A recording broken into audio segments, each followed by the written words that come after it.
Continuando con las entrevistas esta mañana, me acompaña la doctora Fabiola Quesada, oftalmóloga. Con ella vamos a conversar todo lo que se refiere al incremento de la presión intraocular, o más conocido como glaucoma, una condición a la cual cualquiera podría estar expuesto. Lo importante es pensar en la prevención, porque el daño sobre la capacidad visual es muy severo, y cuando ya da síntomas, por lo general ya es bastante tarde. Así que vamos a dejarle el espacio a la doctora Quesada, a quien le damos la bienvenida, para que pueda resolver todas sus dudas, incógnitas, y para que nos oriente acerca de cómo prevenir la aparición de un glaucoma o cómo prevenir la evolución de un glaucoma que podría ser sumamente agresivo. ¿Cómo está, Fabiola? Bienvenida al programa. Un placer tenerte por acá esta mañana para que nos cuentes qué cosa es el glaucoma. El glaucoma es una neuropatía óptica que progresa, o sea, progresiva, que finalmente produce el daño irreversible de la visión, disminuyendo el campo visual, ¿no? Cuando dices neuropatía, estás hablando de que hay un daño del nervio óptico. El nervio óptico, que es un cable que termina en una pantalla que se llama retina. Visual. Claro, viene la vía visual, y finalmente termina dentro del ojo con el nervio óptico y se vuelve a expandir en la retina, ¿no? Ok, ¿y por qué? ¿Por qué sucede esto? Hay muchas causas. Puede ser... hay una forma congénita de glaucoma. Claro, hay una forma hay niños, congénito. Es raro, pero hay niños que nacen con glaucoma, ¿no? Ahí hay una alteración en el momento de la formación de la zona de drenaje. Así es. O secundario a otras malformaciones en los ojos. Pero normalmente puede ser una condición que hay una predisposición familiar o por enfermedades, secundario a enfermedades de tipo degenerativas, ¿no? ¿Y qué es lo que sucede dentro del ojo para que se dañe el nervio óptico y la retina? Lo que sucede, hay más o menos dos teorías. Uno es que aumenta la presión intraocular producto del aumento de la producción o la falta de drenaje de este líquido que es el humor acuoso. Mucha agua o no se puede poco drenar. Y hay otra que también hay algunas condiciones en las cuales el nervio necesita nutrición.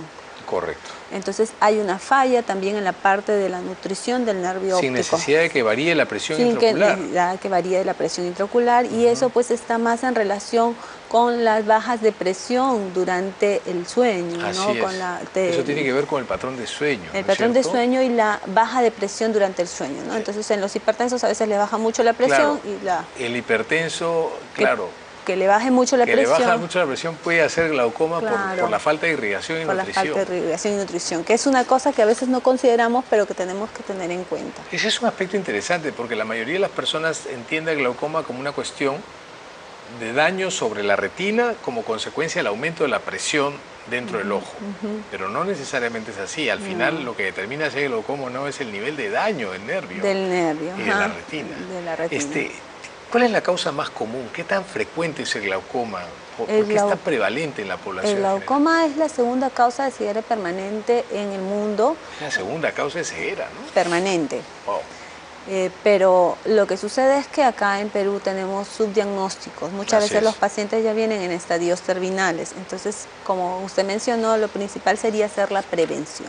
¿no? Sería la parte principal. ¿Cuántos tipos de glaucoma se conocen entonces? ¿El de ángulo abierto, el de ángulo cerrado? Claro, así por decirlo, el de ángulo abierto y ángulo cerrado, eso es por definición en la zona de drenaje. Pero hay glaucoma secundarios, hay glaucoma congénito, ¿Y la prevalencia entre los peruanos, digamos en el mundo, de qué tipo es? Nosotros estamos más como tirados para occidente, más es el glaucoma de ángulo abierto, pero dependiendo de las regiones. Por ejemplo, en la región de Oriente es más el glaucoma de ángulo estrecho por el tipo de ojos que tienen las personas de Oriente, son más pequeños, más hipermétropes. Claro, tiene relación, por ejemplo, con la refracción del paciente. O sea, si uno es miope, si es hipermétrope, hay diferencias que predisponen a tipos de glaucoma. Ahora, ¿qué síntomas puede dar? ¿Cuándo empiezan los síntomas? ¿Cuando el cuadro está muy avanzado, parcialmente avanzado? Claro, los síntomas empiezan cuando el cuadro está avanzado. Generalmente no da síntomas, por eso es la prevención tan importante. ¿En qué momento de la vida puede empezar un glaucoma y en qué momento y cuántos años después puede empezar a dar síntomas? Si hablamos de glaucoma de ángulo abierto, después de los 30-35 años, 35 años ya puede haber una probabilidad mayor de tener un glaucoma. Ahora, también tiene que ver bastante la herencia o el factor familiar. Se dice que el glaucoma, como también el nervio óptico tiene la cantidad de energías por las mitocondrias, y las mitocondrias son dadas por la madre, entonces la herencia materna en algunos tipos de glaucoma es fuerte, porque la energía te la da la mamá. Claro, claro, lógico. Ahora, ¿podemos hablar de factores de riesgo para desarrollar glaucoma? Claro. Raza, población, sexo, enfermedades de fondo. Las razas, dependiendo del tipo de glaucoma, la raza negra, la raza blanca para glaucomas de ángulo estrecho, las enfermedades degenerativas, tipo la hipertensión y la diabetes, y el hipotiroidismo también está relacionado, ya se vio con una mayor incidencia de glaucoma, porque producen cambios a nivel de la estructura del globo ocular, y secundariamente en caso de la diabetes, de la retinopatía diabética, la hipertensión, en caso de la retinopatía hipertensiva, la formación de neovasos. Hay varios cambios que se pueden dar en la estructura, en la zona de drenaje, y esto eleva la presión y produce un glaucoma en las degenerativas. ¿Qué otros factores de riesgo hay sobre los cuales se pueda trabajar? El único factor de riesgo que podemos trabajar, y que lo que trabajamos en glaucoma, es modificar la presión intraocular. Básicamente eso.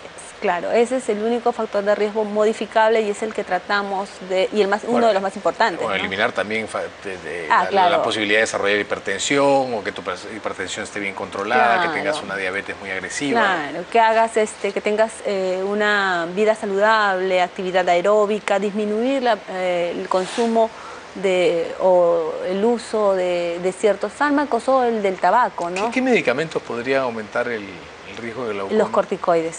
Los corticoides, que a veces se usan indiscriminadamente. Claro, ¿no? Cuando se usan mal, todo sale mal. Y lo que pasa en los corticoides es que hay gente que es mucho más sensible a los corticoides, que puede hacer una subida de presión en forma rápida, ¿no? Incluso escrita más rápido que los libros, ¿no? ¿En qué ha cambiado el tratamiento del glaucoma? ¿Cómo logras tú mantener un buen nivel de presión intraocular? ¿A partir de qué edad las personas ya deberían empezar a ser responsables y visitar un oftalmólogo una vez al año para hacerse un chequeo, un control de algún tipo? La prevención debería ser siempre una vez al año al oftalmólogo, pero si ya no hemos tenido ningún factor de riesgo ni nada, por lo menos después de los 30 años deberíamos pasar siempre por un oftalmólogo para descartar esta enfermedad, ¿no? Para descartar el glaucoma que no te da síntomas. Además, el examen es rápido y es sencillo, ¿no? El examen es bastante rápido. Tú puedes hacer un consultorio de atención primaria de salud, un médico podría descartar que haya incremento o no en la presión intraocular, y si le queda duda, lo mandas al oftalmólogo, pero si no te queda duda, lo dejas y lo revisas un año después. Claro, puedes hacerlo, un oftalmólogo general puede hacer el diagnóstico basado en 3 parámetros. Uno es la presión intraocular, que no necesariamente tiene que estar elevada. Otro es visualizar las características del nervio óptico, que es sumamente importante, y poder ver la vía de drenaje, y ya como examen básico podría ser un campo visual, ¿no? Ya. Perfecto. Entonces, y eso se podría hacer en un consultorio de oftalmología de atención primaria. Y si no hubiera oftalmólogo en una zona, un médico general podría hacer un fondo de ojo y ver un nervio la sospechoso. Presión, por lo menos ya ganamos algo. Claro, viendo un nervio sospechoso nada más, con las características de sospecha, incluso sin tener la presión intraocular, puede ver cambios de un nervio ya glaucomático. Digamos, para hacer una intervención oportuna. Tenemos un Facebook que nos manda Andrés, de 40 años de edad, que hace 2 está en tratamiento por hipotiroidismo. ¿En qué momento debería realizar un chequeo para prevenir el glaucoma? ¿Qué tipo de chequeo debería pasar? Pertinente su consulta, ¿no? Sí. Ahora que mencionaste que el hipotiroidismo está relacionado como un factor de riesgo para desarrollar el glaucoma. Debería pasar un chequeo oftalmológico, debería pasar una medida de presión ocular, un fondo de ojo y una gonioscopía, ¿no? Para verlo, ¿no? Perfecto. Novedades en el tratamiento. A ver, tradicionalmente eran gotitas, que creo que hasta ahora se utilizan. Las gotitas oculares no son baratas, ¿no es cierto? El timolol me parece que es lo que se usaba tradicionalmente, pero eso debe haber cambiado. Yo no soy oftalmólogo. ¿En qué estamos ahora? En cuanto a tratamiento médico, tenemos el timolol, los inhibidores de la anhidrasa carbónica y las prostaglandinas, que son pues una terapia que te cubre 24 horas, aunque solo tiene efectos adversos, a veces locales, pero no tiene sistémicos. La cetazolamida que tomamos también para el mal de altura, originalmente era utilizada para glaucoma. Claro, la cetazolamida es un antihipertensivo ocular, pero que lo usamos más en fase aguda porque puede tener compromiso, mucho compromiso sistémico. Generalmente lo usamos máximo 3, 7 días, no más.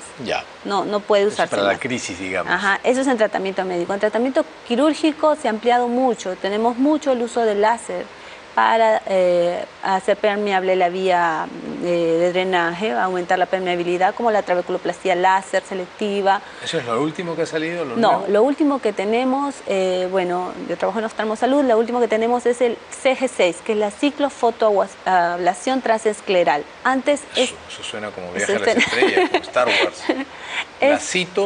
La ciclofotoablación transescleral. O sea, ¿eso qué significa? Que a través de la esclerótica... De la esclera podemos pasar este láser diodo sin tener que hacer una incisión y vamos a permeabilizar la vía de drenaje. O sea, este tratamiento antes podía hacerse en forma convencional, el antiguo, pero producía muchos efectos adversos. Producía a veces tisis, que significa la atrofia del nervio óptico por disminución de la producción, o bajaba demasiado la presión. Entonces esto ha ido evolucionando y ahora tenemos este tipo de láser, que es un diodo láser, que lo que hace es aumentar el flujo de salida a nivel de una zona que se mueve escleral, y entonces disminuye las presiones sin tener que hacer ninguna incisión, con anestesia de tipo sedación, y que tenemos cambios desde el día siguiente. Incluso se puede volver a realizar si es que necesitamos. Entonces, en pacientes en que no los podemos operar o algo, podemos usar esto, ¿no? Eso reemplaza a una cirugía en todo caso. Claro, esto inicialmente se ha empezado a usar en pacientes que tienen poco potencial visual y en que una cirugía de glaucoma podría complicar más la visión, porque la visión a veces está tan deteriorada que una cirugía puede llevarse esas pequeñas cantidades de fibras nerviosas que tiene. En estos pacientes es primordial bajar la presión, y al hacer este procedimiento, que no es invasivo, que no hacemos cambios, entonces bajamos la presión con menos riesgos, menos efectos adversos. Primero se inició así. La FDA ahora lo ha aprobado y se puede usar en cualquier fase de la terapia de glaucoma para disminuir la cantidad de gotas o de medicamentos, o en un paciente, por ejemplo, que es cardiópata y no lo puedes operar, para controlar la presión intraocular. ¿Podría un cuadro de glaucoma convertirse en una verdadera emergencia oftalmológica? ¿En qué caso y qué síntomas daría para aquellas personas que tienen glaucoma o que no lo tienen, y que puedan reconocer precozmente algún dolor, por ejemplo? Claro, generalmente este es el caso del glaucoma agudo. El glaucoma agudo está dado por una estructura en la zona de drenaje es estrecha. Entonces los cambios que se dan al cambio de luz, por ejemplo, pasar de un lugar que está muy iluminado a un lugar muy oscuro. A veces estas crisis se dan cuando van al cine. El paciente sale con un dolor intenso, con visión de halos, incluso hasta vómitos. Y tenemos un espacio muy pequeño. ¿Y es un dolor tipo punzada? Es un ¿Que dolor, te atraviese el ojo? No, ese es más el de ojo seco. Es un dolor tipo presión, un dolor que te da un reflejo vagal. Que te va a estallar el ojo. Te va a estallar el ojo con cefalea, y es una emergencia oftalmológica para nosotros. Debemos bajar rápidamente la presión y con un láser hacer una vía de drenaje. ¿Qué debería hacer una persona con un ataque agudo de glaucoma?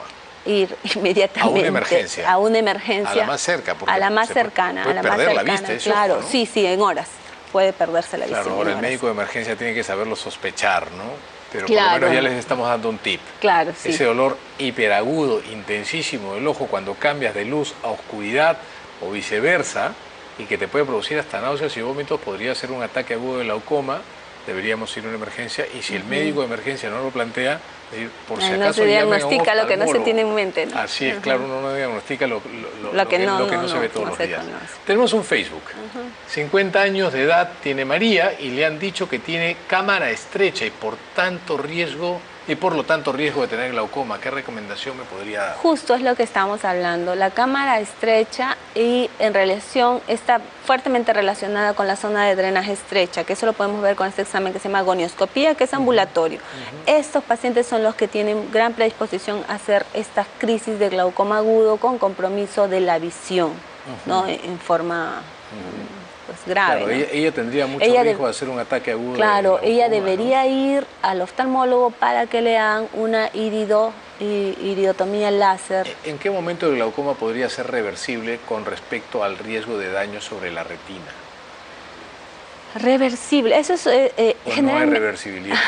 O sea, una vez que dañaste parte de la retina... Lo que pasa es que hay estudios, durante este periodo de daño hay células, fibras nerviosas que ya están dañadas, otras que están, pues como que se están dañando un poco, ¿no? Y otras que no están. Las que están fallando inicialmente con el tratamiento de glaucoma, se ve cambios que puedes pasarlas a mejorar. Y en los glaucomas congénitos, en ellos cuando controlamos la presión ocular, vemos los cambios que se revierten en el nervio óptico. Después del tratamiento vemos el nervio óptico con una excavación mucho más pequeña, cambios anatómicos, bueno, y es muy emocionante. Ya es muy tarde, ¿no? Fabiola, te agradezco muchísimo.